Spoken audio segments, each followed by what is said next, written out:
The device incoming is an iPhone 5, gold in color. Uh, IM number, last four digits 5371. Device arrived powered off, so we're waiting for it to power up. It is taking an incoming charge current of 0.1 amperes, so that appears a little bit low right now, so we're waiting for it to power up to continue the assessment.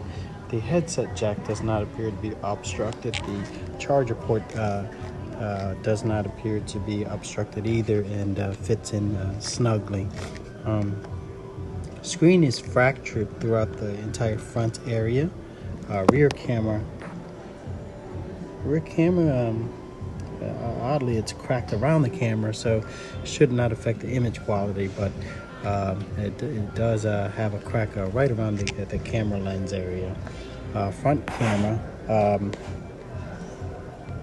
it's a little bit off center, but does not appear to be cracked. There's a crack forming around the camera, not exactly on the camera.